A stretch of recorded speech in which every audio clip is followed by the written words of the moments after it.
J'ai commencé le volley à l'âge de 8 ans, en CE2. Dès le début, on a eu un bon groupe, on a formé un bon noyau. Donc toutes les filles, on s'entendait toutes plutôt bien. Et justement, ma coach nous a donné pas mal de valeurs. On a été très soudés dès le début. On a continué toujours avec le même groupe. D'ailleurs, on est 3-4 joueuses à faire partie du même noyau. Et donc c'est plutôt l'ambiance qui m'a donné envie de continuer. J'ai toujours voulu jouer au RC Cannes parce que le RC Cannes c'est quand même un grand club. Alors j'ai commencé à faire du volley à partir de 5 ans. Ce qui m'intéressait à faire du baby volley, c'est en fait le fait d'avoir vu une copine de jouer, ça m'a en fait donné envie de faire du volley.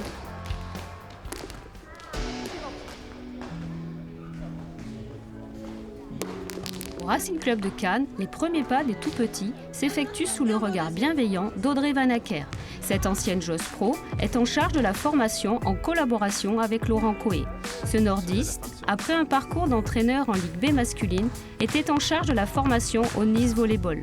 Arrivé dans les bagages du nouveau président Agostino Pecce, il est responsable du développement sportif secteur jeune. On a vraiment une formation qui est organisée depuis de nombreuses années, à la fois sur le développement et sur la performance. C'est-à-dire qu'aujourd'hui, au Racing Club de Cannes, on accueille vraiment tout le monde, quel que soit son niveau ou son potentiel. La formation, c'est un peu comme une pyramide, donc on ratisse large au départ, le plus de monde possible, donc dans catégorie jeune, on cherche beaucoup de monde. Par les écoles, par des stages qu'on organise.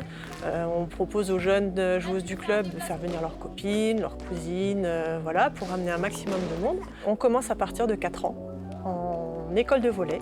Donc là, c'est de la motricité, de l'éveil. On ne va pas leur demander de faire passer des smatchs. Voilà, c'est déjà lancer un ballon, l'attraper, maîtriser un petit peu son corps. Et au fur et à mesure, on commence. Donc à partir de poussines, les moins de 11 ans, c'est les petits matchs, elles jouent à 2. C'est des petits terrains, elles jouent à 2 contre 2. Ensuite, la catégorie d'au-dessus, c'est la catégorie Benjamin, moins de 13 ans. Elles jouent à 4 sur le terrain. On agrandit un petit peu la taille du terrain, on monte un petit peu le filet. À partir de minimes, c'est les conditions seniors. Elles sont à 6 sur un terrain. Un filet toujours un petit peu plus haut. Et après, on évolue au fur et à mesure, mais à partir de minimes, ça devient vraiment intéressant puisque c'est le jeu comme les adultes. On perd toujours un petit peu de joueuses, mais au fur et à mesure, plus on ratisse large et plus on a de joueuses qui arrivent au plus haut sommet.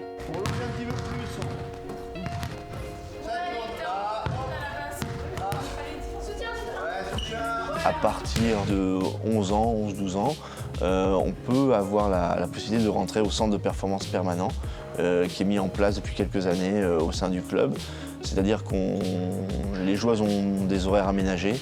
Donc elles finissent plus tôt l'école et on peut commencer des entraînements en début d'après-midi au sein du Palais des Victoires. Et ça permet à des joueuses d'avoir des entraînements un peu plus spécifiques, un peu plus individualisés par petits groupes. Depuis, je dirais, 2-3 ans, on essaye vraiment, au niveau du centre de formation, qu'il y ait de plus en plus de joueuses issues de notre bassin de pratique et surtout issues de notre club, de notre filière.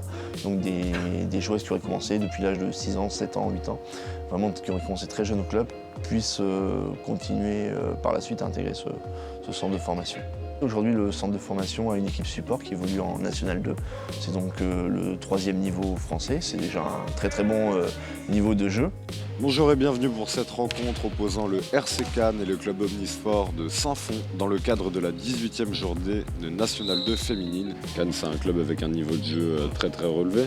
Comme on l'a dit, peut-être le meilleur club de France. Nous, on joue l'Europe à chaque fois, donc c'est difficile pour des jeunes d'intégrer de suite. Physiquement, elles ne sont pas encore prêtes. Tout un savoir qui se transmet. C'est sûr. Mais c'est bien déjà que Riccardo Marchesi, l'entraîneur de la Pro, intègre maintenant des jeunes. Oui, quand je le regarde, c'est sûr qu'il y a encore un monde entre le niveau N2 et le niveau Pro. Même si c'est la 2e équipe, il y a quand même une grande marge. Les joueuses, elles sont très jeunes, donc les pressions que moi je le fais pour entraînement, j'essaie de les préparer pour l'équipe de pro. Parce que comme tu t'arrives en équipe de pro, on te demande de certains niveaux. Et pour les jeunes comme ça, parfois c'est très difficile, même pas physiquement, mais c'est mentalement. Parce que les joueuses à côté, qui sont déjà pro, qui ont plusieurs d'années, qui sont capables de faire les choses, et toi comme tu t'arrives. Donc pour moi, c'est pas que préparer techniquement, physiquement, mais mentalement aussi. Là, la réception, elle est bonne. Partir à fond. Depuis plus de 20 ans, le Racing Club de Cannes a des objectifs sportifs très élevés et un palmarès inégalé en France.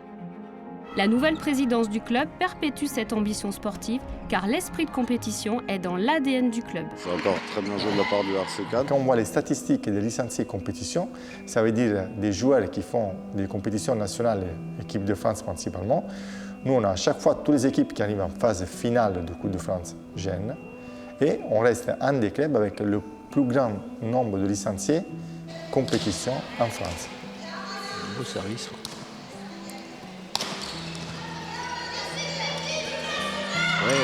Très beau match. Toute notre compétition phare, c'est la Coupe de France jeune. Donc chaque année, le club essaye de participer dans chaque catégorie, si possible, et d'aller le plus loin possible. On fait régulièrement des podiums nationaux, voire même des titres nationaux. Donc ça, c'est notre premier objectif au niveau du club. Nous, on tient au centre de formation parce que le centre de formation, ça veut dire les familles, ça veut dire le territoire, ça veut dire un investissement local. Des joueurs qui viennent de l'extérieur, ça peut être bien une année, mais ce n'est pas une politique à long terme. Parce que s'entraîner finalement avec une équipe pro, nous on l'a vu avec nos joueuses, ça fait progresser beaucoup. Et on le voit aussi dans tous les sports.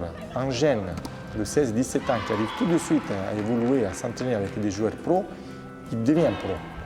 Si on le laisse isoler en groupe avec les jeunes de son âge, il n'évolue pas au même rythme. Mais la fédération, elle est restée sur ce principe. Où une joueuse ou un joueur, il doit aller dans le centre fédéral. Et ça, je dis au président de la fédération que c'est pas mal, mais il faudrait travailler avec les clubs. Il faut travailler en parallèle. D'un côté, laisser les clubs faire de la formation, c'est qu'au moins ils ont les structures, c'est qu'ils ont les salles, l'organisation, qu'ils ont les employés. On a investi sur le staff de l'équipe pro. Le staff de l'équipe pro, il suit depuis 12 années les jeunes joueuses.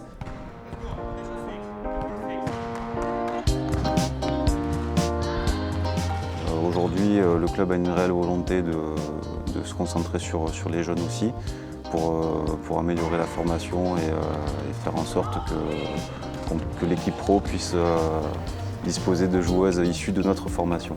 Et je regarde aussi un petit peu les jeunes du club pour essayer de créer du lien avec l'entraîneur du centre de formation, avec l'équipe professionnelle pour développer notre réservoir de joueuses surtout.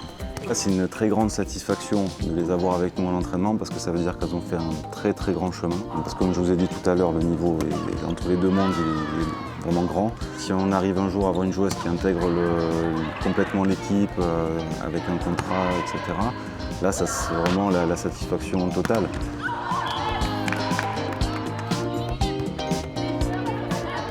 On a une jeune joueuse cette année qui est venue avec nous. Qu'on a commencé à faire venir à l'entraînement parce qu'elle a le bagage technique déjà pour s'entraîner avec nous.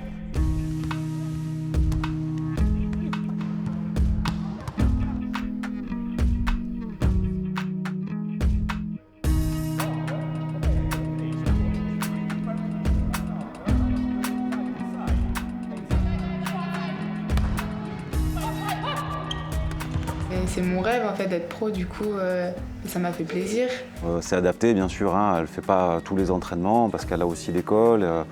Donc on adapte aussi en fonction de la jeune joueuse pour qu'elle puisse concilier un petit peu les deux mondes. Parce qu'elles font l'entraînement avec nous, mais elles restent joueuses aussi dans leur équipe de jeunes aussi. Voilà. Je prends de l'expérience surtout. J'apprends comment c'est dans le monde des grands en fait. Déjà les ballons ils tapent plus fort, c'est plus vite aussi. La structure aussi, ils sont très suivis dans ce qu'elles mangent, dans tout ce qu'elles font en fait. Et leur programme il est très chargé. Après je peux pas dire si je vais finir pro ou pas, mais j'essaierai. Il faut que je m'en donne les moyens surtout. Et j'essaierai. Nous on a une équipe de grandes joueuses, on a Nadia Centoni, Cristina Bauer. Bien évidemment, Myriam Crost, qui est là depuis déjà, je crois que c'est sa 3e année. Mais avoir à côté des joueuses de 20 ans comme Elena Cazotte, des nationales, Lucie Giquel, des joueuses comme ça, 20 ans, avec des joueuses comme Bauer, Croster ou Centoni, elles progressent beaucoup, beaucoup, beaucoup. Et c'est ce qu'il faut faire. Il ne faut pas les enlever du club, il faut faire jouer un jeune dans le club. Une fois de plus, par les résultats, on prouve qu'on est toujours là. On vient de gagner la Coupe de France il y a à peine 2 semaines. On est bien parti pour être peut-être championne de France. Je m'avance un peu trop parce que c'est vrai que les équipes qui restent encore en play-off, ils sont très très fortes et il faudra vraiment se donner à 200% pour pouvoir les battre. Mais en tout cas, on reste quand même un grand club et par l'histoire, mais aussi par le présent et j'espère par l'avenir.